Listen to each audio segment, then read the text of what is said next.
أوحى به الله وحيا ففاض نورا وأحيا به الموات فكان دنيا المراتل عليا دنيا المراتل عليا وللحياة ربيع يهمي على الروح ريا ومرفأ والأماني ظلاله تتفيا فكان الدنيا المراتل عليا دنيا المراتل عليا وللحياة ربيع يهمي على الروح ريا ومرفأ والأماني ظلاله تتفيا بالدمع تتلوه عيني والقلب بات نديا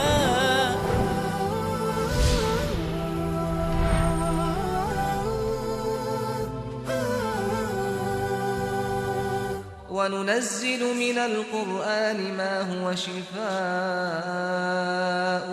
ورحمة للمؤمنين ولا يزيد الظالمين إلا خسارا. و از قرآن آنچه را که شفا و رحمتی برای مؤمنان است نازل می کنیم، ولی بر ستمگران چیزی جز زیان نمی افزاید.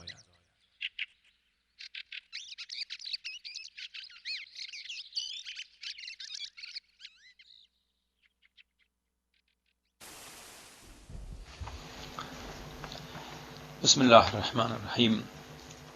الحمد لله وكفى وسلام على عباده الذين اصطفى. رب اشرح لي صدري ويسر لي امري واحلل عقدة من لساني يفقه قولي. خواهر و برادر عزیز و ارجمند من، السلام علیکم و رحمت الله و برکاته. الله منان را سپاس و شکران که با ما و شما باز هم فرصت بخشید که در مورد مسئولیت‌های ما، در مورد دین ما، در مورد سلامتی خانواده ما با بحث و مذاکره بشینیم. باز هم در این برنامه نمازی که ما نمیتونیم بدون از او زندگی کنیم. نمازی که برای ما آرامش قلبی میبخشه.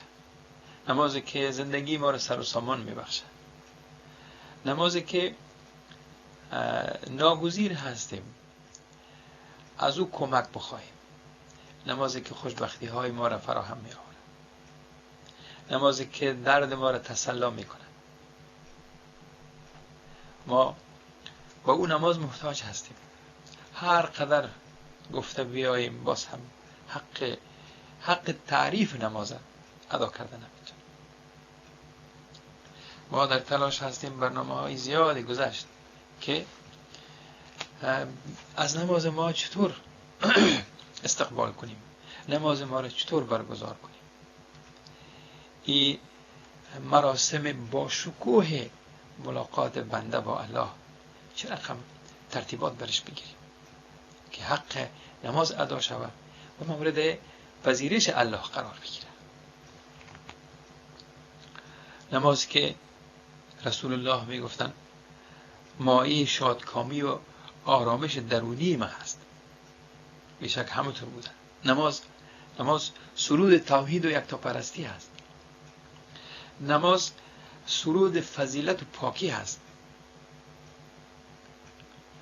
ما با نماز وقتی سر و کار داریم، نماز فکر ما را، روح ما را از آلودگی های گناه، از خدای نخواسته میل به طرف اعمال شرک‌آمیز ما را نگاه می‌داره.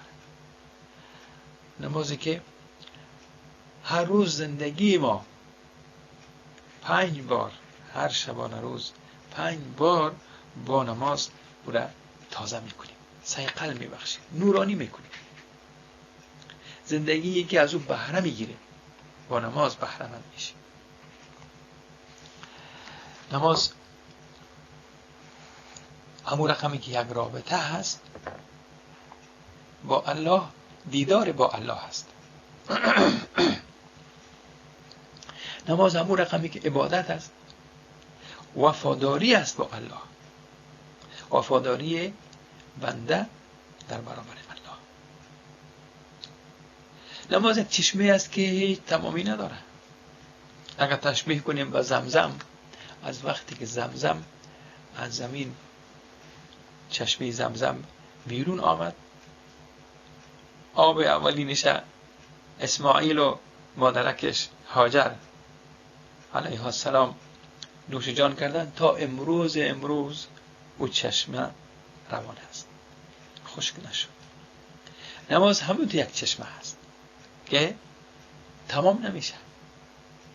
نماز یک توشه هست که پایان نمییابد اگر نماز به حقش ادا شود، اگر نماز ما واقعا نماز شود. ببینیم ما در برابر نماز امت ما، امت مسلمه چه رقم برخورد دارد. این وضع اسفناک ما از برخورد ما با نماز است. نماز به اهمیتش نرسیدیم، قدر نکردیم، به نماز ما ارزش قائل نشدیم. یک مثال اگر بتم، جای تأسف است به او کسا که به خاطر کم کردن وزن بدن خودشان آله های زیادی بالا شده برآمده، بالای از او چرمی که یا ماشینی که استاده میشن حرکت میکنه، اون کسی که میخواد یک مقدار گوشت بدنش یا چربی‌های از او وزنش کم شه و بالای از او استاده میشه، میدون 2 ساعت استاده میشه. اما برای کم کردن یا سبک کردن بدنش از گناه ها چند دقیقه مختصر در برابر الله استاد نمیشه. تأسف آور است این حال. شما رو به خدا در ماحول ما میبینیم، خدا نکنه در بعض اعضای خانواده میبینیم کار داره، مشغول است، درس میخونه، نماز. اگر راستی ما به دنبال آرامش هستیم، آرامش نزد الله هست. از الله بخواهیم. آرامش در نماز است. ما گفته آمدیم آرامش در قرآن است، آرامش در سجده هست. وقتی سر مبارکتان شما در زمین مگذارید، سبحان ربی الاعلی، جایی که میگین که اللهم یا مقلب القلوب ثبت قلبی علی دینک، اینی آرامش پیدا میکنید. لحظه که در او حالت هستین شما، رحمت الهی بر شما، الله شما را در او حالت میده، رحمش میآید، آرامش بر شما در اوجه الله عنایت میفرماید. آرامش در دعا هست. اگر در یک کلام بگویم، آرامش در ذکر الله هست، که همین نماز، سجده، قرآن، دعا، اینا همه ذکر الله هست. پیامبر عزیز صلی الله علیه وسلم، پیامبر رحمت، پیامبری که آمد زندگی ما را پر از سعادت و خوشبختی بسازد، در ما آرامش ایجاد کند. می‌بینیم در لحظات آخر عمر مبارکشان و بیماری وفات اونا را از پای انداخته، می‌بینیم آخرین کلامشان، آخرین تشویششان در رابطه با مسلمان ها چی است؟ در بسترشان هستن. شاید این حرف من تکرار باشه. پرسان میکنن که مردم نماز خواندن. سبحان الله.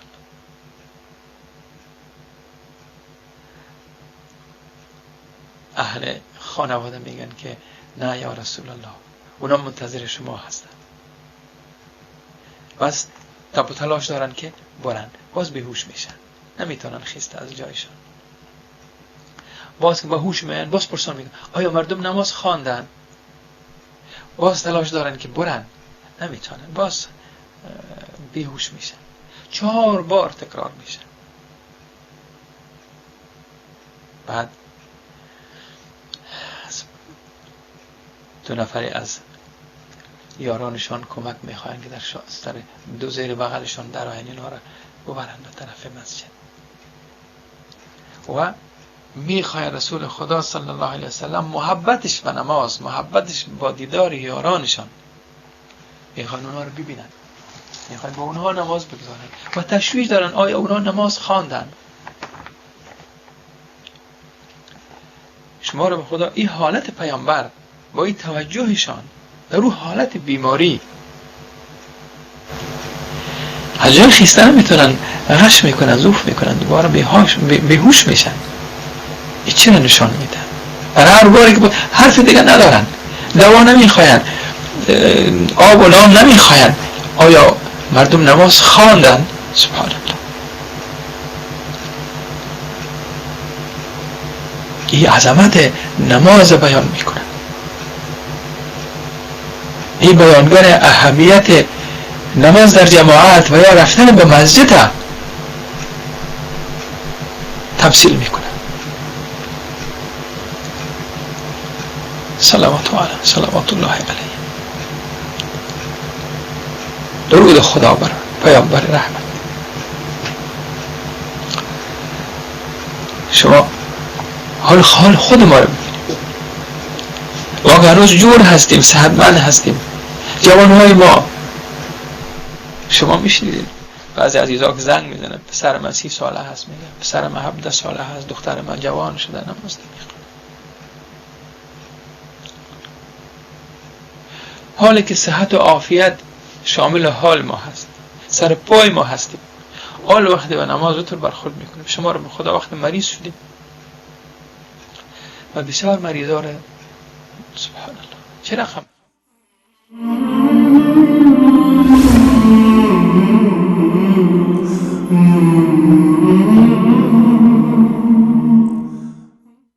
ما همه بندگان خداییم،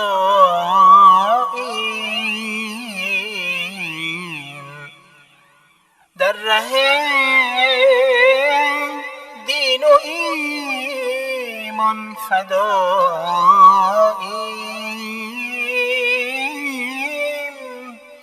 صبر و تقوا بود پیش ما، جمله یک رنگ و هم یک صداییم.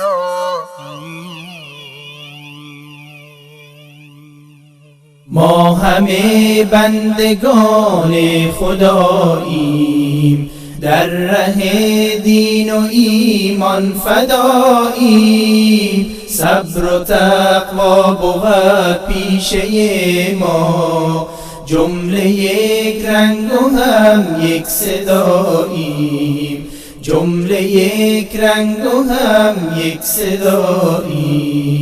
بار الها تویی رهنمای ما، رهنما ره گشا ای خدای ما، دست ما را بگیر و مدد نما، جز تو یاور نباشد برای ما، جز تو یاور نباشد برای ما. ما همه بندگان خداییم، در ره دین و ایمان فداییم، صبر و تقوا بود پیشه ما، جمله یک رنگ و هم یک صداییم، جمله یک رنگ و هم یک صداییم. حق را ما ز باطل جدا کنیم، دین خود را بدین ما ادا کنیم،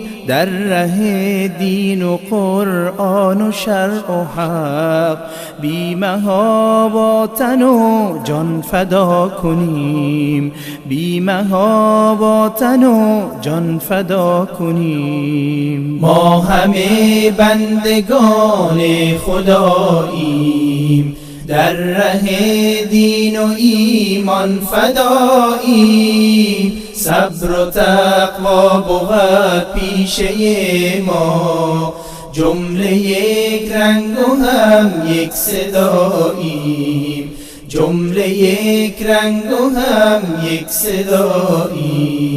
بار الها تویی رهنمای ما، رهنما رهگشا ای خدای ما، دست ما را بگیر و مدد نما، جز تو یاور نباشد برای ما، جز تو یاور نباشد برای ما. حق را ما ز باطل جدا کنیم، دین خود را بدین ما ادا کنیم، در ره دین و قرآن و شرع و حق بی‌محابا با تن و جان فدا کنیم، بی‌محابا با تن و جان فدا کنیم. ما همه بندگان خداییم، در ره دین و ایمان فداییم، صبر و تقوا بود پیشه ما، جمله یک رنگ و هم یک صداییم، جمله یک رنگ و هم یک صداییم. در حالتی که روزهای اخیر عمر مبارکشان است، بیمار هستند، بیمار وفات است، 4 بار به خاطر که برن به مسجد، برن نزد خودشان، برن وقت میخواین برن، نمیتونن.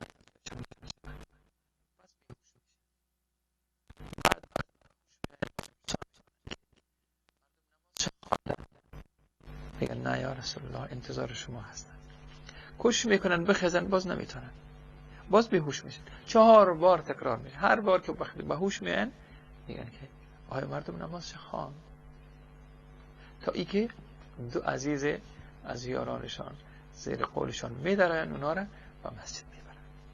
این محبت و این علاقه رسول گرامی ما صلی الله علیه و سلم در حالی که بیمار هستند، اوت یک حالتی که هر دقیقه ضعف میکنن و پس به حال میاین و در هر بارشان از نماز پرسان میکنن. در غم امت هستند، نشه امت نماز از پیشش برود، نشه نمازشان ضایع شود، باز پرسان میکنن تا ای که میرن. یعنی این چی را نشان میده عزیزای من؟ اهتمام رسول خدا صلی الله علیه و سلم بر نماز، عظمت نماز نشان میده، اهمیت نماز، اهمیت نماز در جماعت، در مسجد. این در اسلام چه مقام بالایی داره. وقتی شما رو به خدا رسول خدا صلی الله علیه و سلم در اون حالتشان متوجه هستن که نماز بخوانن و نماز امت هم ببینن که آیا امت ما نماز شب بی وقت نکنن، تأخیر نکنن. آله ما خود ما شما رو به خدا، ما که صحت داریم، ما که عافیت داریم، ما که جوان هستیم، شما که جوان هستیم عزیزای من، در خانه های ما ببینیم آیا همه تو به نماز اهتمام دارن؟ ببینه هر روز یک عزیز زنگ میزنه، از دخترش شکایت میکنه، از پسر، یا یک پسر از مادرش شکایت میکنه، از پدرش شکایت میکنه که اینا نماز نمیخوانن. شما رو حالی که جوان هستین، حالی که صحتمند باشین، ما به نماز، وقتی فردا پیر شدین و فردا شما بیمار شدین، مریض شدین، نماز بس عادی هست. و زیاد از مریض ها را دیدم و شفاخانه اگر رفتم وقت نماز شد پرسان کردم یک جای نماز باشه، وقت نماز است، یک جای نماز خو نبود. مریض پرسان کردم شما نمازتان در سر تختتان میخوانید؟ گفتن که نمیتونم وضو کرده. شما وضو کرده وقت نمیتونید، شما رو براتون تیمم هست، هیچ حاجت به تکلیف ساختنتان نیست، هیچ آب ضرورت نداری. شما نمازتان به قیام و رکوع و سجده نمیتونید خواندن. در همون بستر مریضی که بستر عبادت بود، هر لحظه که شما رنج درد میکشین الله منان از گناهان شما کم میکنن، اما به شرطی که شما با الله رابطه داشته باشین. تنها کافی نیست که وقتی مریض در بسترش از درد میناله و الله میگه. نماز که ذکر الله بود، یاد الله با نماز بود. شما وقتی میفهمین که وقت نماز داخل شده، حال عصر است، شام است، خفتن است، کی است، وقتی شما میفهمین شما مکلف هستین برای ادای نماز.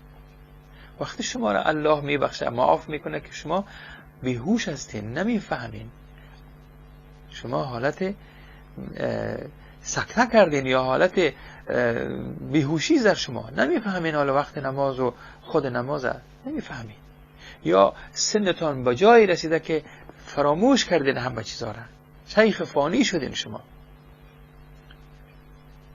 در غیر از او این نماز چطور شما اهمال کردین در حالی که در بستر مریضی هستین؟ شما امروز بعضی کسا پیر شدن، دکتر جواب دادن، همو یا الله میگین، سبحان الله میگین، ولی نماز عزیزای من، شما کسایی که با عیادت مریضتان میرین، شما کسایی که در خدمت مریض هایتان هستین، جوان هستین اگر پیر هستین، اگر مریض جوان است یا پیر هست، اگر میفهمه عقلش در سرش هست، نماز در گردنش هست. شما زمینه سازی کنین، شما یادش بیارین که نماز شد وقتش، میتونی وضو کردن، نمیتونه برش زمینه تیمم فراهم کنین. شما در نمازش، در عبادتش شریک میشین. اگر شما اهمال کنین، شما سبب شوین که اونا نمازشان فراموششان شد. بیاین برشان با عیادتشان گل میبرین، میوه میبرین، میشینین که باش طبیعتش اگر بهتر باشه صحبت میکنین، نماز خودتان هم از یادتان میره. سبحان الله.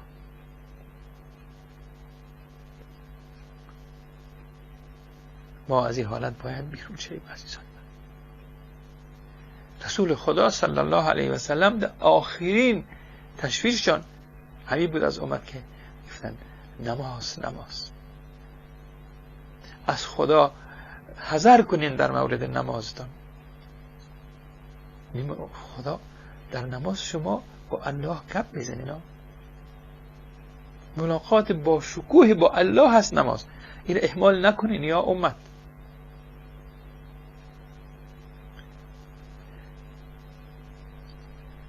بسیاری گپا را شما شنیدید که در قیامت اول چیزی که پرسان میکنن نماز است. اگر نماز تکمیل نشده باشه، اگر نماز جواب دادن نتونین، دیگه چیزا به درد نمیخوره.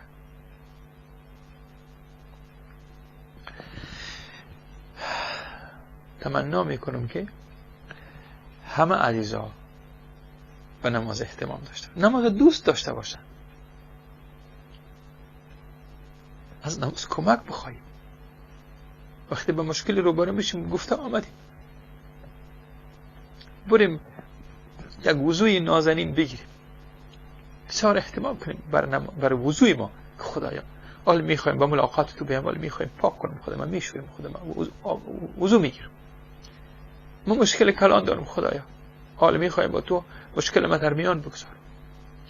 نماز میخوایم مشکلتان رو بیان میکنم، خدای مشکل ما آسان کن. مریض میشین میدویم پیش طبیب، دعوا میشه میدویم پیش وکیل، چرا پیش الله نمیدویم؟ چرا به طرف نماز میل نمی کنیم؟ که مشکل ما مشکل کشا هر وقتی رو من بر شما میگم، شاه کلید همه مشکلات نماز.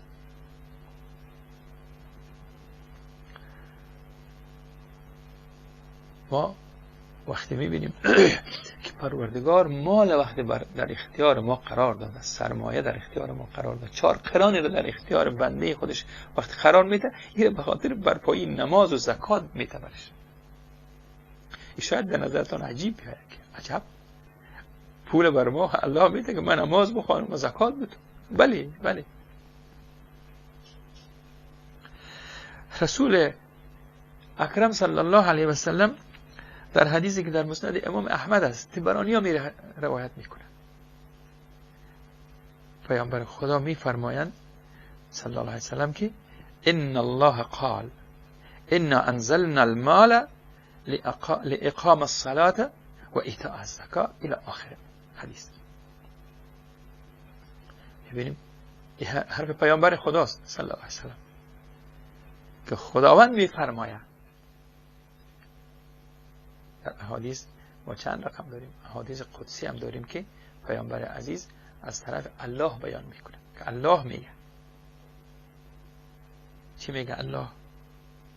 خداوند میفرماید ما مال را برای برپایی نماز و پرداخت زکات فرو فرستادیم. سبحان الله. حدیث دوام داره. پیامبر میفرمایند که خدا فرمود اگر آدمی یک وادی پر از مال داشته باشد، و یک وادی بسیار کلام است، بله، مثل یک دشت پر از مال داشته باشد، مشتاق خواهد شد که 2 وادی داشته باشد، سیر نمیشه.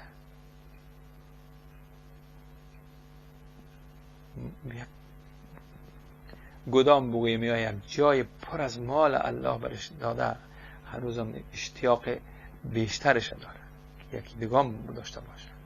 وقتی که 2 داشته باشه، ببینیم باز دوام میکنه حدیث مبارک، اگر 2 وادی داشته باشد دوست خواهد داشت که 3 وادی داشته باشد. سبحان الله.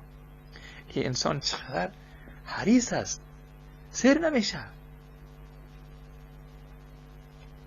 انسان همینطوره هست. ما هم شاید هم رقم هستم، شما هم همونطور اگر یکی داشته باشیم یکی دیگه هم میخواییم، سیر نمیشیم. دوام حدیث مبارک میگه که شکم آدمی زاد را جز خاک چیزی دیگری پر نخواهد کرد. سبحان الله. خاک چی قسم؟ وقتی که مردیم تا که مرگ به سراغ ما نیاید، این شوق میل ما به جمع کردن مال قانی نمیشه. چقدر حالتی هست، چه حالتی هست. بیاییم خود ما رو نگاه کنیم، بیاییم سنگ صبر در سینه ما پچق کنیم که کافی از همه قدر که دادی خدایا، چقدر زیاد داری بر من. و کسایی که پایان سعی کنیم هیچ نیست جز 1-2 لقمه نان و 1 جرعه آب که میخورن و نمیمیرن. و ما در یخچال‌های ما، در ذخیره‌گاه‌های ما مال و نان و همه چیز پر است. باز تلاش میکنیم که دیگه پیدا کنیم. جز خاک چیز دیگری شکم آدمیزاد را پر نخواهد کرد. دوام حدیث مبارک است که سپس خداوند عزوجل میپذیرد توبه کسی را که به سوی او بازگردد. بیا این قناعت داشته باشید. نماز فدای مال نسازیم، نماز ما را فدای کار نسازیم، نماز ما را فدای مهمانی و دید و بازدید از دوستا و این و آن نسازیم. کلش فدای نماز بکنیم. عکسش است. از ما الله همینطور میخواید. الله میگه که جان و مالتانم ما خریدیم، بدلشان به ما میگه و در بدل جنت خریدیم. شما این مالتان وقت دادین، جانتانم دادین برای الله. پس ما همه چیز ما را فدای ملاقات با الله، خدا فدای نماز با خشوع با خضوع داشتم فدا کنیم. بریم طرف یک میان برنامه. باز میاییم که همین حدیث مبارک سرش چند تفسیری بکنیم. السلام علیکم و رحمت الله. حياتك راحة تنجيك في يوم المعاد. قف للإله وناجه تنل السعادة والرشاد. تسقي حياتك راحة تنجيك في يوم المعاد. قف للإله وناجه تنل السعادة والرشاد. قم للصلاة وأدها واقصد. ارفع يديك بدعوة فهو الكريم هو الجواد. دع عنك أثقال الهوى تلقى الهداية والسداد. وارفع يديك بدعوة فهو الكريم هو الجواد. دع عنك أثقال الهوى واعمر بيوت الله لا تركن لساعات الرقاد. إن الحياة قصيرة والعمر ماض للنفاد. واعمر بيوت الله لا تركن لساعات الرقاد. إن الحياة قصيرة والعمر ماض للنفاد. اخفض جبينك ذلة واسجد لربك بانقياد. زود حياتك طاعة إن الصلاة لخير زاد. واخفض جبينك ذلة واسجد لربك بانقياد. زود حياتك طاعة إن الصلاة.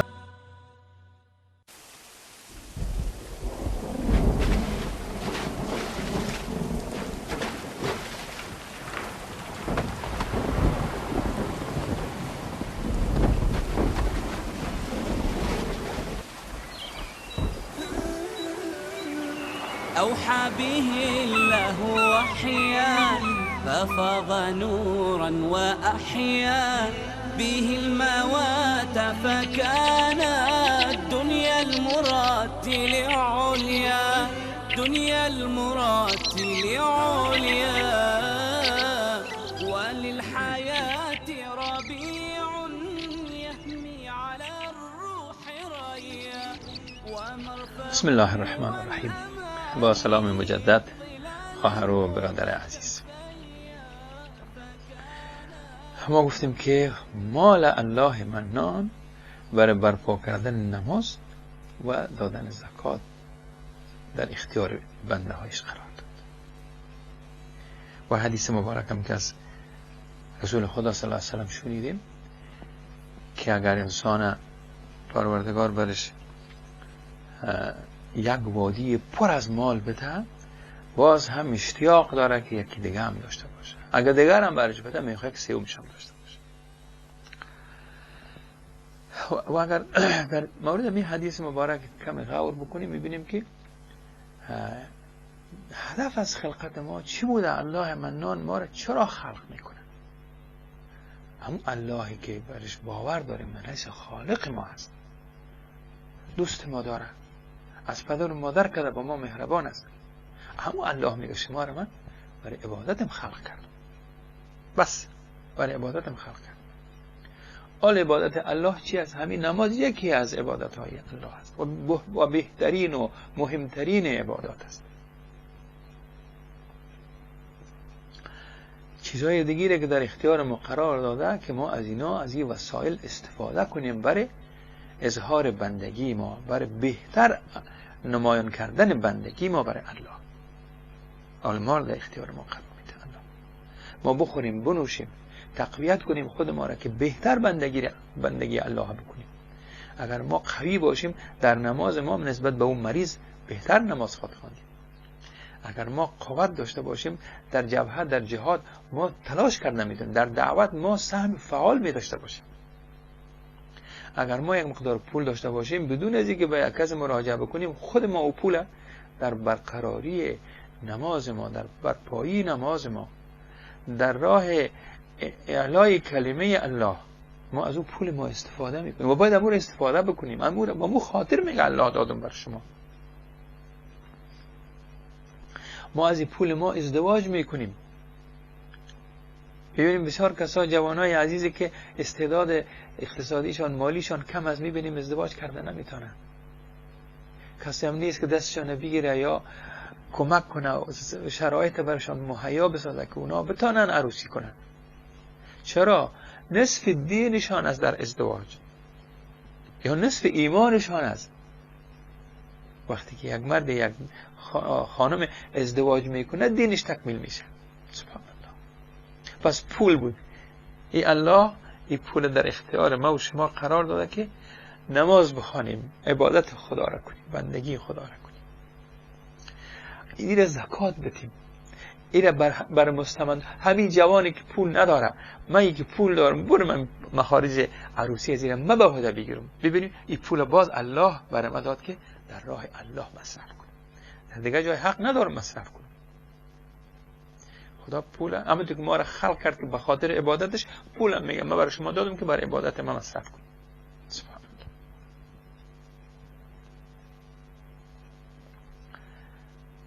رسول خدا صلی الله علیه و سلم میگن در شعب الایمان بیهقی میآید، امام بیهقی میارن این حدیث مبارکه که هرگاه انسان ازدواج کند که نصف دین خیش را تکمیل کرده است. سبحان الله. پس باید نصف دیگر را از خدا پروا کند. پس ما میبینیم که پول پروردگار به خاطر برپایی نماز و زکات داد. دین ما را تکمیل میکنه پول ما. پس از این پول ما قسم استفاده بکنیم که الله میخواه.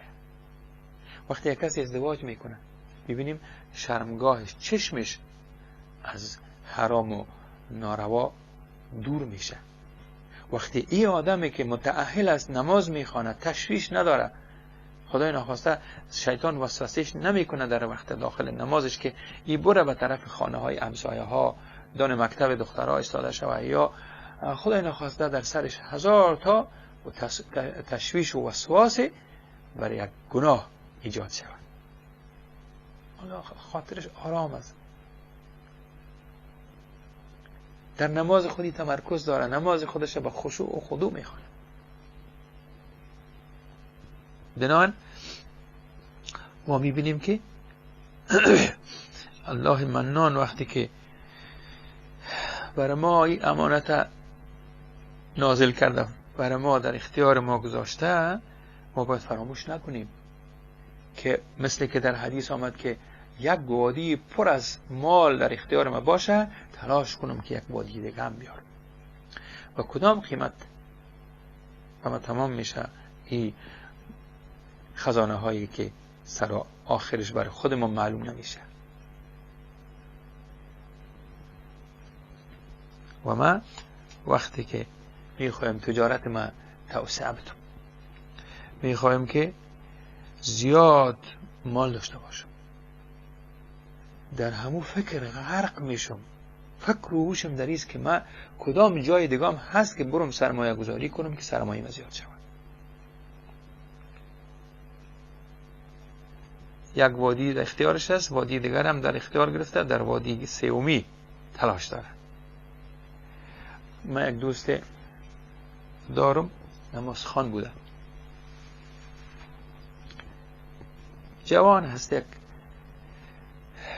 خداوند استعداد برش داده بود، یک تجارت را شروع کرد، یک شرکت جور کرد، بعدش شرکت دوم جور کرد، سوم جور کرد. گفتم برادر عزیزم چی کار میکنید؟ آیا کافی نیست این شرکت هایی که تو داری؟ بازم تلاش داری؟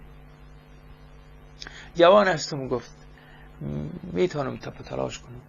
گفتم نشه که مانع دیدار تو با فامیلت شوند، اولادها از تو دور شوند، نماز الله، عبادت الله تأخیر کنی، فراموش کنی. نه، خدا برای ما توفیق داده، الحمدلله، هم نماز میخوانیم هم تجارت میکنیم. گذشت سالها، والله اعلم که 5 وقت نمازش میتونه بخونه نمیخونه، که از اولاد اینا که اگه بگوییم خیر ندید، شاید حال عادی شده باشه برش، با اولادهاش بازنش نبوده، و خانم شوهر زنده بیوه بود، اولادهای پدر زنده یتیم بودن. چی بود؟ این مال جمع کردن مال. چی کار میکنیم ما این مال؟ چند تا خانه باید داشته باشیم، چند تا قصر داشته باشیم، چند تا ماشین و موتر داشته باشیم. سبحان الله. چقدر بانک ها از پولهای ما پر باشه. بعد کجا میریم؟ اینا رو آیا میبریم با خودمون؟ او توصیه که او پدر سرمایه‌دار برای پسرش کرده بود، که من وفات کردم، در وصیت نامه‌اش نوشته کرده بود که پسر عزیزم، من یک جراب کونه دارم، در زیر بالشتم گذاشتیم، اگر من وفات کردم مرا جرابای کونی در پایم بپوشانیم، دفن میکنیم.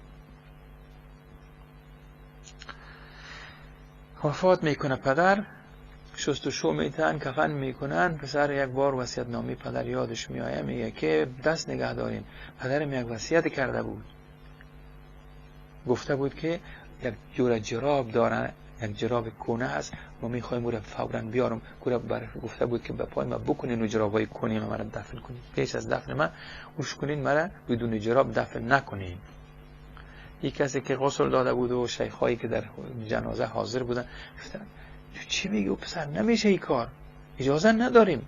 بسیار تپ تلاش کرد، پیش هر شیخ رفت، پیش هر کسی رفت که این مردم قانع بسازه، یک جراب کونه هست، نگذاشتن، اجازه نداریم، تنها کفنش بوی میره. بعد پدرش به او یک وصیت دیگه هم کرده بود که بعد از اینکه این کار صورت گرفت، شما باز در کنج سیف ما در خانه یا گو صندوق یک کاغذ دیگه هم هست، او را مطالعه بکن. بعد از اینکه مرا دفن کردید، رفتن پدر بدون جراب دفن کردن، جرابای کهنه را نگذاشتن با خود ببره.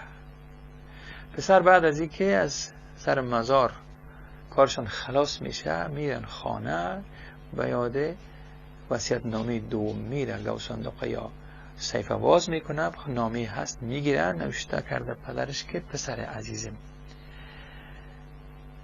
2 جراب کهنه را ما با خودم بردن نتانستم، تو را نگذاشتن که 2 جراب کهنه را با خودم ببرم، چی رسه به این مال و سرمایه‌ای که من جمع کردم. سبحان الله. همه طور هست، همه چیز میمانیم برادرای من، خواهرکای عزیز، اولاد ما، زن ما، همه گیره میمانیم. اگه خانم است، شوهرش، پدرش، برادرش، خواهر، همه چیز شما میمانین میرین. یک چیزی را که میبرید، نماز میبرید، اعمالتان میبرید. خوشا به حال او کسی که نمازش خوانده باشه، خوشا به حال او کسی که با دست پر در او گور تاریک داخل شود. اما وا حسرتا به حال او کسی که دستش خالی است، یا دستش پر است با گناه، بوجه های گناه با خودش داخل او قبر تنگ می سازد. بیاین دست ما رو به گریبان ما برید. خدا این کار ما سبب تأخیر نمازم نشه، سبب ترک نمازم نشه. این مال اندوزی، این کار، این شغل، اینا پایان نداره، ولی نماز ضایع میشه، وقت نماز تعیین است، تیر میشه، همه تو که عمر ما و شما به پایان میرسه، یک وقت برش تعیین است. اما نماز ضایع نکنیم عزیزان.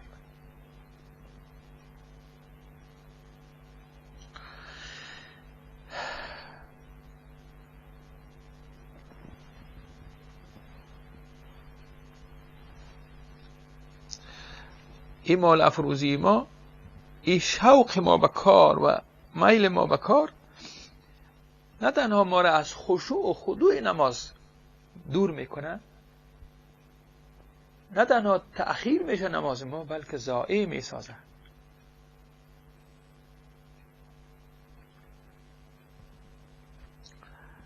در صحیح بخاری میخوانیم که رسول خدا صلی الله علیه وسلم میفرماید اگر به اندازه کوه احد، در مدینه کوه معروف است، بزرگ است، کوه است، رسول خدا او را مثال میدنن، اگر به اندازه کوه احد طلا می داشتم، پیامبر میگه البته خوشحال می شدم که 3 شبانه روز بر من نگذرد و از آن نزدم چیزی نمانده باشد مگر مقداری که آن را برای ادای دین خود پیشم نگاه کنم. سبحان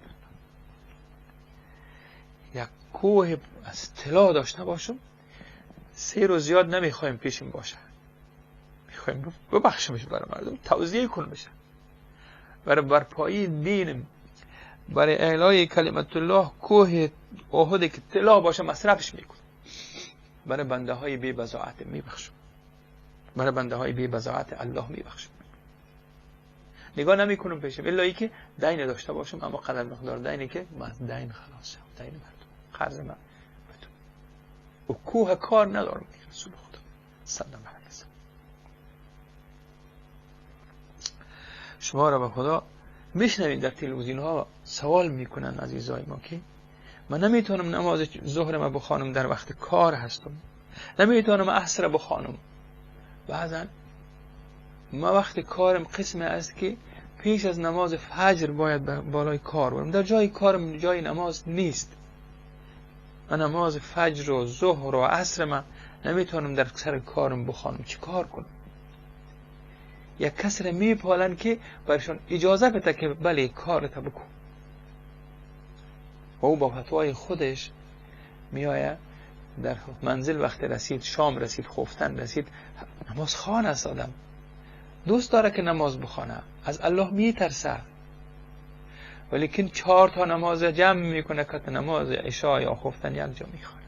وا به حال ما، وا به حال ما، وا به حال این کاری که هی در خیر و برکت دیگه نیست، این کاری که سبب بندگی ما به الله نشود، مانع شود مرا از ذکر الله، مانع نماز میشود. این کار ما فدای نماز کنیم، از گرسنگی نمیموریم و الله اینقدر با همت است تو کار به خاطر الله ایلا بکو که من نمیتونم عبادت الله بکنم با این کار، نمیکنم این کار ای دوست ندارم و الله مشکل کشا در آسمان ها برای تو کار میده که عزت و آبرویتون بجا شود، یک لقمه نان حلال هم بخوری، بندگی الله هم بکنی.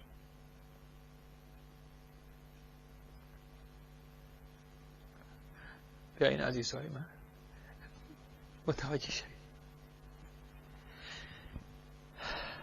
همون رقمی که ما ببینیم در نماز خواندن ما ایمان ما تقویه می شود، تقوای ما تقویه می شود، در نخواندنش عکسش هست، از ایمان ما از تقوای ما کاسته می شود، ما را به پرتگاه سقوط میته که نجات دیگه نداشته باشیم. نماز تأخیر نکنیم عزیزان، نماز تعطیل نکنیم، نماز دوست داشته باشیم. نماز رسول الله میگه نور چشم من هست، قوت دل من هست، آرامش و اطمینان وجود من هست، سعادت دارین است. نگردیم پشت کسایی که برای ما اجازه بتن بله نماز دانه شما بعد از کارتان انجام بدید.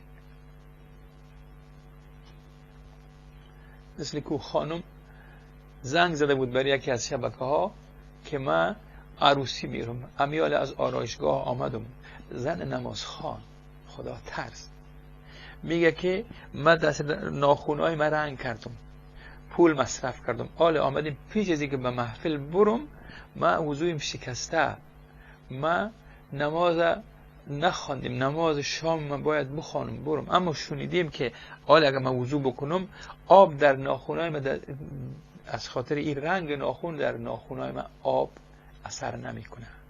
من باید رنگ ها را از دستم بشویم، پاک کنم، بعد از وضو کنم. آیا برای من یک اجازه هست که من بدون از اینکه رنگ ناخون ما پاک کنم من مصرف کردم بالای از این حال هنوز نرفتیم به محفل ولی نماز وقتش داخل شده چیکار کنم؟ او کسی که جواب داد میفهمین چی گفت؟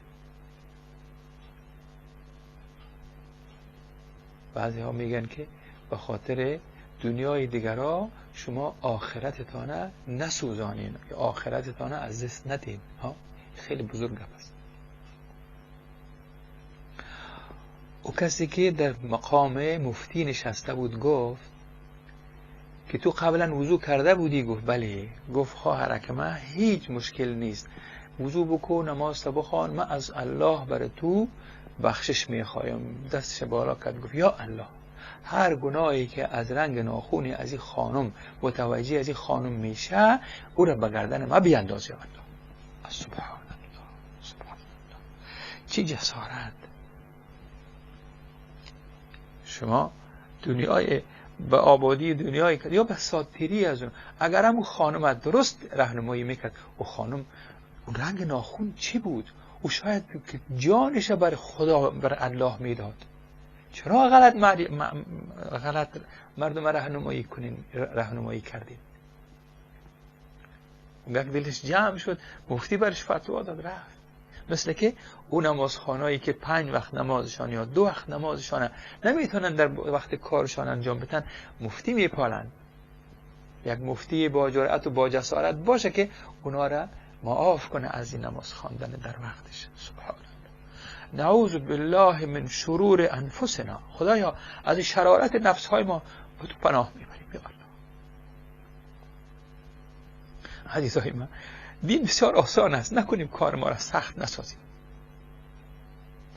اگر صرف همون رنگ ما بگویم شما را به خدا این رنگ زیبا و نازنین و مناسب و موزون و مرغوب را که الله انتخاب کرده برای ناخونهای ما، شما را به خدا از این رنگ طبیعی دیگر رنگ بهتر میافیم که ما این رنگ سبحان الله در اون رنگ ها هم وقتی شما ترکیباتش ببینید خواهرکای عزیز من، از این سامانه های آرایشی که در اختیار شما قرار میتن، شما اگر مطالعه کنین تحقیق کنین که اینا از چی جور شده، شما نفرت میکنین از اون رقم استفاده کردن از اون آلات آرایش.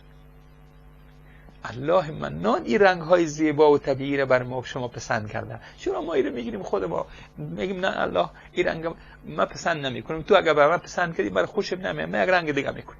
سبحان الله. زیبایی شما در سادگی شما هست. برین به طرف عروسی ها و محافل که شما بینید در اوجه شما لباس های خودتان میپوشید، ولی الله را در نظر داشته باشید. کار نکنین که پشیمان شوید. چقدر کسا در همون محافل عروسی مردن، فوت کردن،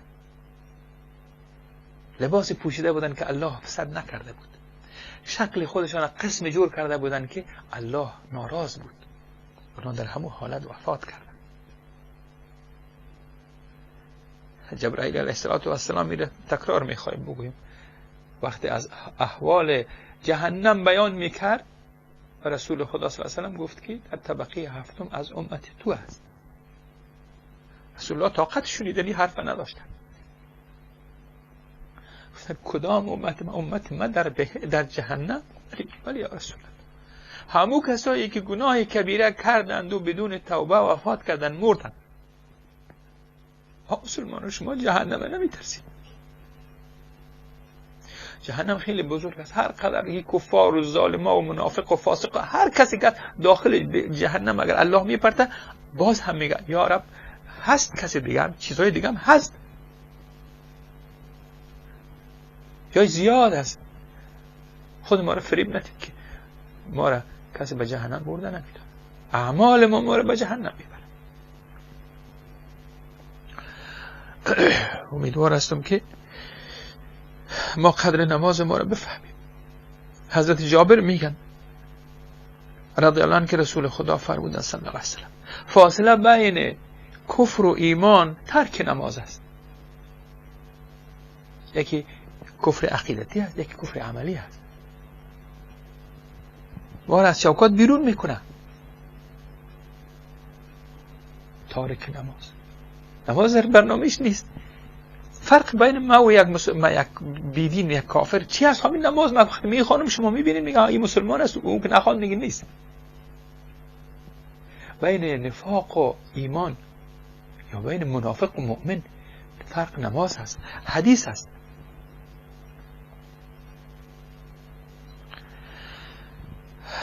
وقت چطور میده وقت میگذره. نماز است پیش ما ضایع نشه عزیزان. میریم به یک میان برنامه، بعد انشاءالله تلفن ها هم باز میشه، صدای گرم شما رو بشنیم، گپهای مرا شما با گپهایی که نگفتیم با حرفهای خودتان زینت ببخشید. تا لحظات بعد السلام علیکم و رحمت الله.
أوحى به الله وحيا ففاض نورا وأحيا به الموات فكان.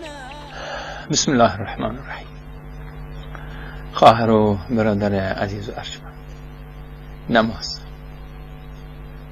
نماز تعیین کننده سرنوشت یک انسان مسلمان است. رسول خدا صلی الله علیه و سلم میگن که کسی که از او یک نماز فوت شود، یک نماز قضا شده است، گویی که خانواده و مالش زیان دیده است. این ابن حبان در صحیح خود میاره.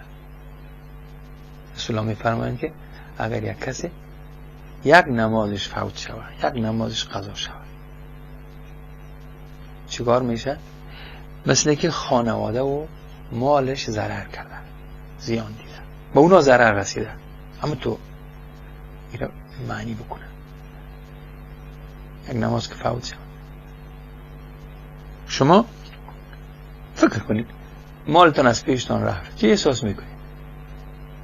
صاحب یک ثروتی، صاحب یک سرمایه بودین، شما دوز برد، سیل برد، حریق شد، چی احساس میکنید؟ در پهلوش دیگه ببینید یک عضو از فامیل رفت، وفات کرد، پسر جوان، دختر جوان، یا یک کسی، یک عزیز از خانه کم شد، چه احساس میکنید؟ اگر که اولادا همه رفت، شما رو به خدا حالاتی که در سوریه هست، در کشورهای مسلمان، این ظلم و ستمی که هست، وقتی میبینیم یک کس زایی میشه، یک خانه ویران میشه، سرمایه و اهل خانه هم یک نفر باقی میمونه. برنامه رحمت. السلام علیکم. سلام علیکم آجزات. علیکم سلام و رحمت الله. بچه‌ها خوب هستید؟ عباسی هستم از آنبور، زحمت میتونم. بفرمایید عباسی. من یک سوال داشتم درباره زکات. بله. آیا اجازه داره ما که مثلا زکات یک سالی خود در یک مدرسه، در یک مکتب یا در یک مسجد مصرف کنیم؟ بله. آله علما مشکلات سوالتون حل شد؟ بله. من یادداشت کردم. منتظر نشید شما. بسیار تشکر از تلفنتان و از سوالتان برادر عزیز. برنامه رحمت. السلام علیکم.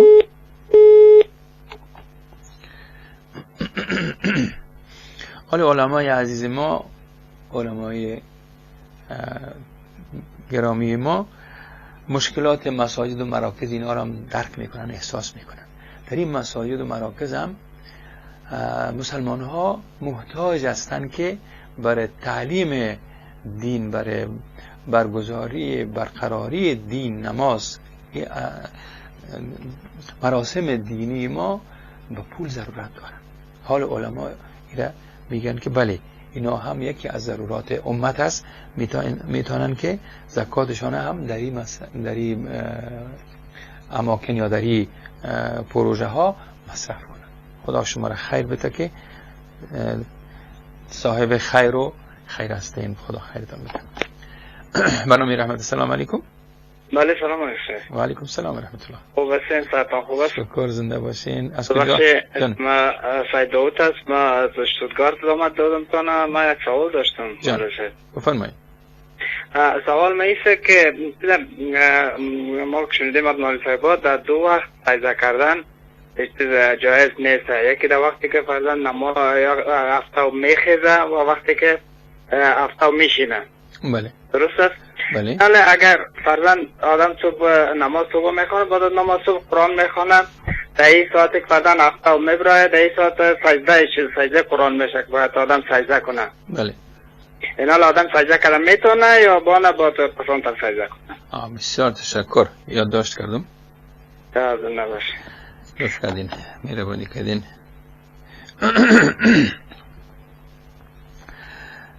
ما در اوقاتی که شما ذکر کردین در این وقتا نماز، بعضا نمازی که ما نمازهای مستحب است یا نوافل است، بعضا مجموعاً نماز در همین سه وقتی که یا آفتاب در نقطه مرکزی هست، سایه نیست در زمین، یعنی اشیا سایه ندارن، مستقیما آفتاب میتابه، و یکی هم در وقت غروب و در وقت طلوع.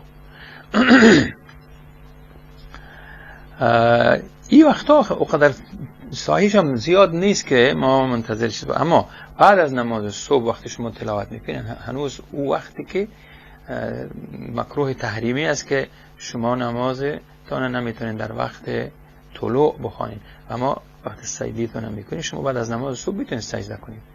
اما بعض وقتا نماز نفل یا سنت بعد از ادای فرض نماز صبح در نزد اکثر علما همی است که شما نماز صبحتان که سنت صبحتان که از پیشتان مانده بود آمدیم که نماز جماعت از فرض است او را خواندیم، این نمازتان بعد از آفتاب برآمدن بخوانید. اما در نزد بعضی علما است که میتونید بعد از اینکه نماز فرضتان خواندید بخوانید. برنامه رحمت. السلام علیکم. السلام علیکم. علیکم السلام و رحمت الله و برکاته. من سوال داشتم. بفرمایید خواهر. از کجا زنگ زدین؟ از تاجیکستان. بفرمایید خواهر عزیز. مادر من 80 ساله نماز تهجد رو گوه ساعتای 3 بعد کار میخوند. آیا میشود؟ نماز فرض در اون وقت یا اذان نماز فجر یا صبح در جایی که شما هستین ساعت چند هست؟ نماز صبح ساعتای 6. ها طبعا این نماز تهجد قبل از نماز فجر هست. طبعا که شما هر چقدر که فرصت داشته باشین، توان داشته باشین، بیشتر وقتر میخیزین. خداوند انشاءالله که شما را در جمله والده را خدا را عمر بده، قوت بده که شما هم در کنارشان تهجد خوان شوید. رحمت سلام. بسیار تشکر از تلفنتون خواهر عزیزم.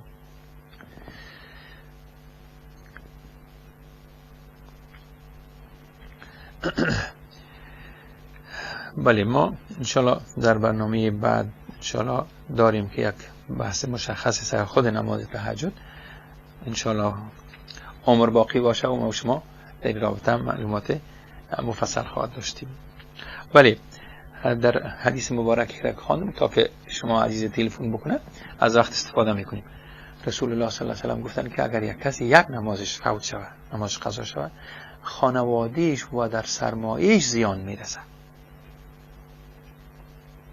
حالا اموره عرض کردم که اگر یک کسی پولش از پیشش به هدر میره یا ضایع میشه یا اولادش یا یکی از اعضای خانواده‌اش چی احساس میکنه؟ احساس سخت است کار. یا او خانواده هایی که زیر بمباردمان روس‌ها یا آمریکایی‌ها یا غربی‌ها یا نظام امروز ظالم بشار یا حواریونش یا دوستای بسیار نزدیکش رژیم ایران هم میبینیم چقدر ظالمانه خانه ها را ویران کردن، آدم ها را کشتن. اونا رو ببینید وقتی یک نفر میمونه از اون خانه چه حال می داشته باشه؟ ضایع شده، خانواده‌اش از بین رفته، سرمایه‌اش از بین رفته. برنامه رحمت. السلام علیکم. السلام علیکم و رحمت الله و برکاته. علیکم السلام و رحمت الله و برکاته. از کجا زنگ زدین برادر عزیز من؟ استاد محترم من نیازی هستم از پلیس. محترم نیازی، بفرمایید. چطور هستین؟ اول معجزات بسیار تشکر، محبت کردین. اول ندارم و شکر که امروز دیدم از آن لایف در پروگرام. شما را خدا خیر بده. در منطقه معجزات یک سوال هم نیست، یک مشوره است که به طور مثال اگر در رکعت نماز انسان به طور مثال چهار قول شریفه که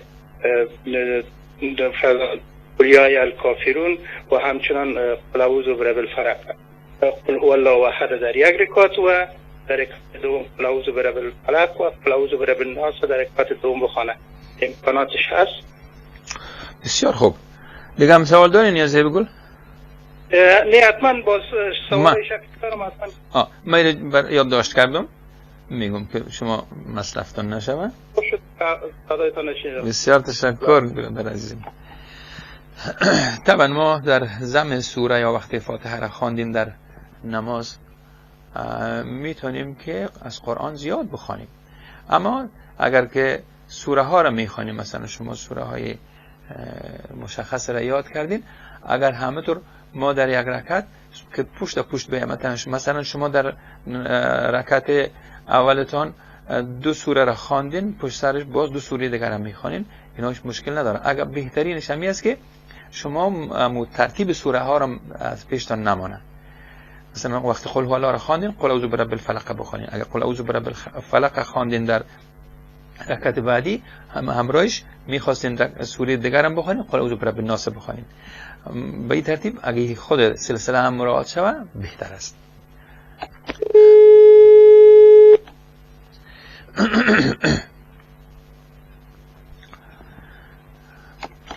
برنامه رحمت. السلام علیکم. سلام علیکم محترم. علیکم السلام. سوال داشتم. از کجا تلفن کردین؟ از کلن، آلمان. بفرمایید برادر عزیز، بفرمایید. سوال ما است که معجزات به خاطر از این است که مثلا من کار میکنم در یک جای است که در اونجا گوشت، یعنی گوشت خوکم است فروخت میشه. مثلا من مجبور هستم کار کنم. از من یکی از دوستا گفتن که تو اجازه نداری در یک جای کار کنی. حالا شما میفهمین که ما کل مهاجر هستیم و مجبور هستیم در یک جای کار کنیم که قدرت گفته یگان تازی نیست که از طرف آدم برای خود کار انتخاب کنیم. مجبوریت هستیم که ما در اونجا کار میکنیم. من 17 سال در اونجا کار میکنم و از مجبوریت از چرا خودم هستم، خانم از 2 اولادم است و همون نفقه فامیل خود باید است خدا آدم بتاده. ای آلمان شما نه بله پیدانیم که تو یک جنجال است. دیگه باز پرسان کردم من که تا حال کار میکنم و دمی دل من تو چیز افتاد. من برای من یک نفر یکی از دوستا گفت که نمی رقم یک جنجال است که من کار نمیکنم. من گفتم برادرم توکل ما به خداست، ما 1 روپیه خدا نمیخوایم که حلال حرام باشه و می نفقه فامیل ما که از گردن ما است و نمیخوایم که جنجال باشه. به او خاطر ما همین سوال پرسان کردم و همیشه به سال حق سعی میکنم و گفتم ما باید سوال کنیم از دوستای کسایی که علمای هستن و ما تا این روز کار میکنیم. ما هیچ ما نمیخوایم یک کار کنیم که او برحله یا بزرد یا خدا نخدا از ما خدا ناراض باشه. به او خاطر سوال ما میست که آیا ما میتونم ادامه دادم؟ چرا شما میدونیم که هیچ بر ما خود دولت آلمان یا خود آلمان خدا اجازه تر نمیده که آدم انتخاب کنه یک کار یا یک جای. ما برم سنم از 40 بالاست و به او خاطر یعنی ما میتونم ادامه دادم. من دو از او فیصدی کار نمیکنم. من مساعد خدا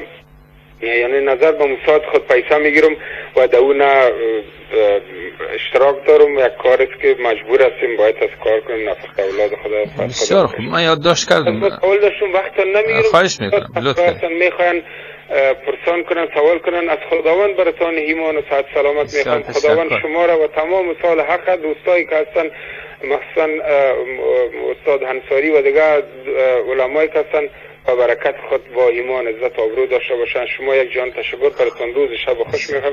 خداوند یارتان. سلام علیکم و رحمت الله و برکاته. علیکم السلام و رحمت الله و برکاته. برادر عزیز، گرچه که برنامه ما در جواب دادن به سوالات فقهی و قدر مساعد و آماده نیست، خب بر ترتیب برادرای ما خواهرای ما بعض وقت سوال میکنن. خب همی که ما از این چیزای حرام از معامله کردن با اینا از نظر دین ما مشکل داریم. بله شما نگوینم که من مجبور هستم. در مجبوریتی که هیچ چاره دیگر نداشته باشه که حتی باز وقت انسان در حالت مرگ باشه که میموره، برای اجازه میتن که از گوشت حرام تو بخو، اما او برش حلال نمیگن توی حلال هستی، میگن همی که حرام هم هست برای تو اجازه است که بخوری که نموری، اما او را قسم ازش بخوره که مثلا شکم سیر نباشه، خودش تا یک آبادی تا یک جایی که چیز حلال پیدا میشه خدا بتونه بکشانه. خدا اینا خواسته اگه او را بگیره و اشتها بخوره و مرچ و مساله و آچار اینا کج زمینه بکنه، با او اجازه نیست. بنابراین هم برادر که شما را متوجه کرده خدا خیرش بده. شما باز هم در همون منطقی که زندگی میکنین در وجه مساجد است، علما هستن، خصوصا علمایی که در همین اروپا هستن، اینا زیاد از این موضوعات امروز سردوچار هستن، سوالات زیادی به این شکل میآید. اونا تا حالی که ما شنیدیم منع میکنن، یعنی نکنین. تا حالی که اگر شما این متوجه نبودین از خداوند عزیز عفو بخواه انسان، خدا میبخشه انسان. نمیفهمید پروردگار همونطور که شما احساس کردین که من مجبور بودم این کارو میکردم، ولی که حالی شکر شما 17 سال در اینجا هستین، یک قران، یک 4 قران شما را الله داده که شما بتونین یک کار دیگه براتون انتخاب بکنید. تمنا میکنم که خداوند وقتی انسان به خاطر الله، همونطور که شما گفتین بسیار گپای خوب زدین که ما نمیخوایم که خدای ناخواسته الله ناراض شود، این همین نیتتون شما بکنید. خدایا بکنید من از این کاری که اگه مورد پسندتون نیست برای دور بکن. طبعا شما با علمای نزدیک خودتون هم مشوره بکنین، بعد از یک تصمیم بگیرین، خداوند از این جنجال کل مسلمان ها را خلاص بکنه. برنامه رحمت. السلام علیکم. السلام علیکم و رحمت الله و برکاته. علیکم السلام و رحمت الله و برکاته. بفرمایید خواهر عزیز. می وقتی پیام دیدم آدمی که وقتی که نماز را میدوند ولی نمیخواند، این چیزی نمیباشد و اول دیگر هم این که به کوشش چیزا نماز خواندن باید باشد یا نه؟ چی گفتید؟ نماز در کجا خواندن؟ وقتی که نماز را میدوند و نمیخواند. این دوم؟ دوم است که با کوشش چیزا نماز خواندن ممکن باشد یا نه؟ باز هم نه یکم آهسته بگید. چی در کجا بخواند؟ وقتی که نماز را میدوند و نمیخواند. بله. دومش چی گفتید؟ دومش با کوشش چیزا نماز خواندن ممکن باشد یا نه؟ سوال دومتون نمیفهمم مادرکم، چی یک ذره واضح‌تر بسازید؟ متاسفانه طبعا نماز را که انسان بفهمه و نخوانه که این گناه کبیره هست، گناهی هست که اگر توبه نکنه خدا نمیبخشیشه. و غیر از اینکه او را قضاییش در گردنش هست، دین میمانه در کسایی که نماز نمیخوانن تا نخوانن از گردنشان خلاص نمیشه. برای تأخیرش، برای قضایش از الله عفو بخواین، توبه بکنن که خدایا اشتباه کردم نفهمیدم مرا ببخش. ببینید بعضی کسایی که وفات میکنن میگن که چند نمازش قضا شده، او را ورثه‌اش میگیره مثل که صدقه میتن که خدا ببخشه ایره. والله اعلم که او را خداوند چون دیگرها برش میتن اگر از مال خودش باشه به هر ترتیب. خب نماز بفهمه و نخوانه این سخت مرتکب گناه بزرگ میشه. برنامه رحمت. السلام علیکم. السلام علیکم. سلام علیکم. و علیکم السلام و رحمت الله. صدای شما برنامه رحمت از خواهرم، بفرمایید. از کجا؟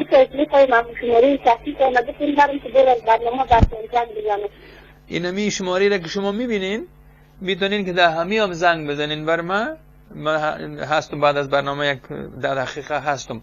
در غیر از او شما میتونین نمره موبایل ما داشته باشین. میخواین؟ بله. نوشته کنین 0049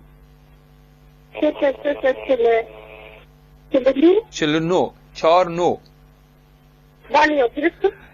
162 بله 654 بله 17 93 بله. بفرمایید. درست. 162 بله 162 بله 162 فهمیدم. 162 بعد از او 65 41 بله 41 شنیدم. 79 بله 79 بسیار صحیح، درست از خواهرم. تشکر مولوی صاحب. از برنامه بزرگ اوکی بسیار خوب. خدا حافظتان.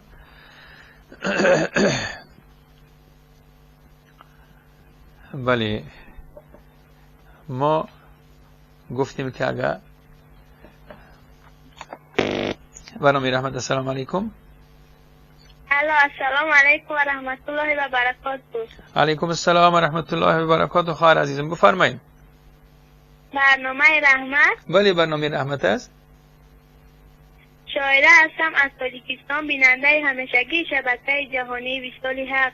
خداوند شما را حفظ داشته باشه. نداری خودم را به تمام استادان راه حق برای برنامه‌های زیبایشان بیان کنم. خداوند عمر بده. در امان خداوند باشد. و در آخر صحبتم می‌خواستم به تمام مسلمانان جهان یک شعر گویم. بفرمایید خواهر عزیز ما، بفرمایید. درخت غم به قلبم کرده ریشه، به درگاه خدا نالم همیشه. عزیزان قدری هم دیگر بدانید، اجل سنگ است و آدم مثل شیشه. سلام علیکم و رحمت الله و برکاته. علیکم السلام و رحمت الله و برکاته. چه شعر به جای خواندید خواهر عزیز من. مسلمان ها بفهمیم قدر یکی دیگه ما را. پشیمان میشیم اگر قدر یکی دیگه ما را نفهمیم. دست به هم بدیم که این رسالت بزرگ ما را پیش ببریم. در غیر از اون ما و شما را پارچه پارچه کردن. هر زورگوی و قلدری در بالای گرده ملت های ما بالا شدن و ما را ذبح کرده رایستن. این شعر چقدر شعر زیبایی بود. خدا خواهر من عمر بده. ولی واقعیتش همی است که ما از هم که دور هستیم، دوریم هم خیر که بعض وقتا در خون یکی دیگه ما توش نمیشیم. سبحان الله، این چی مسلمانی هست. پیامبر چقدر ناراض و ناراحت باشن از این وضع فعلی ما و شما خواهر و برادر عزیز من. برنامه رحمت. السلام علیکم. و علیکم السلام و رحمت الله و برکاته. علیکم السلام و رحمت الله برادر عزیز من، بفرمایید. مهربان یک سوال داشتم. بفرمایید. بدین هستم بیننده همیشگی شما از جمهوری تاجیکستان. خداوند انشاءالله تاجیکستان هم در قلمرو مسلمان ها همیشه آباد داشته باشه. بفرمایید. آمین آمین. خواهری گرامی که پیشتر زنگ زده بود یک دو سوال داد. یکی اون که نماز بخونه و بدانه و نخواند. بله.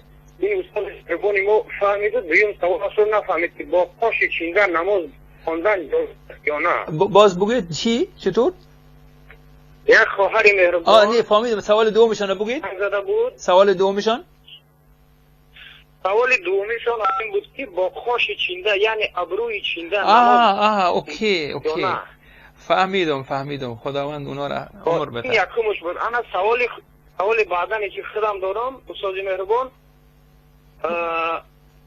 در مردم آسیای میانه گویم یک عرفی هست، یک عادت هست. بعد از فوت کردن یعنی بعد از وفات ولی مرد باشد یا زن باشد فوت کردن آدمیزاد دیگه ها دارند، پنجشنبه دارند، آش چیل دارند، پری سال دارند. حضرت مهربان کنیم که امیره یعنی که روشن تر کنید برای ما همین از چفت نظر اسلام چگونه است. بسیار خوب خدا خیرتان بده برادر عزیز. مقصد و دارتر کنیده مقصد یک کمی روشنی با اندازه. خدا خیرتان بده برادر عزیز. من تشکر میکنم از سوالتان. که استاد مهربان در خصوصا در تاجیکستان ما همین خیلی عرف پیدا شده دیگه بین اهل سنت و جماعت که مقصد مایت مرد 3 روز پس حتما از این سویگه ها بسیار. ولی متاسفانه در بین بسیار مسلمان ها این رواج ها هست. متاسفانه پنجشنبه میتیا، 4 پنجشنبه میتیا و بعدا آش چیل میتیا. باید بیچاره دارد ندارد مقصد عرض میکند مقصد یک جبر با خود میکند. آش سالم یادتان نره، آش سالم هست. متاسفانه هست.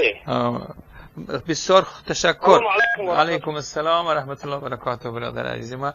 خوب شد که خواهر مرا سوالش گفتن که ابرو چندن بر خانم‌ها که واضح هست که رسول خدا صلی الله علیه و آله منع کردن که شما تغییر ندین، شما نازک نسازین ابروهایتان خواهرای عزیز مسلمان و مؤمن من.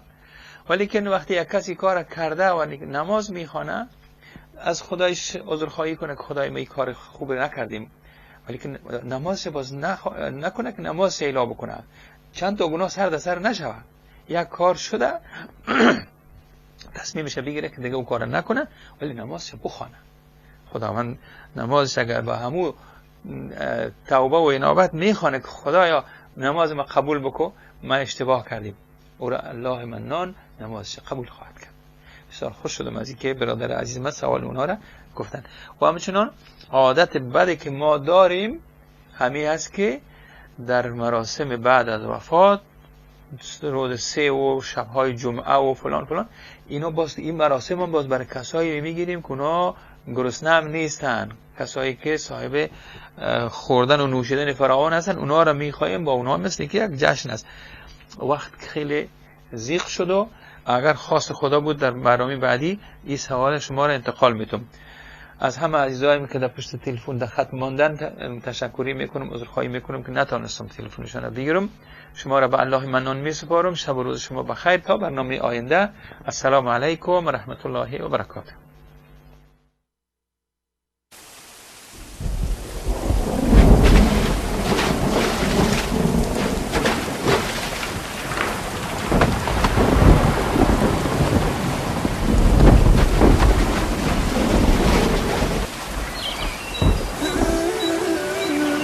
أوحى به الله وحيا ففاض نورا وأحيا به الموات فكان الدنيا المراتل عليا دنيا المراتل عليا وللحياة ربيع يهمي على الروح ريا ومرفأ والأماني ظلاله تتفيا فكان الدنيا المراتل عليا دنيا المراتل عليا وللحياة ربيع يهمي على الروح ريا ومرفأ والأماني ظلاله تتفيا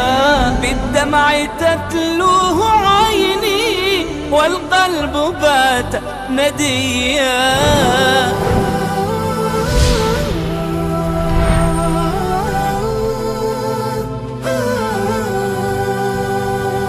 وننزل من القرآن ما هو شفاء ورحمة للمؤمنين ولا يزيد الظالمين إلا خسارا. و از قرآن آنچه را که شفا و رحمتی برای مؤمنان است نازل می کنیم، ولی بر ستمگران چیزی جز زیان نمی افزاید.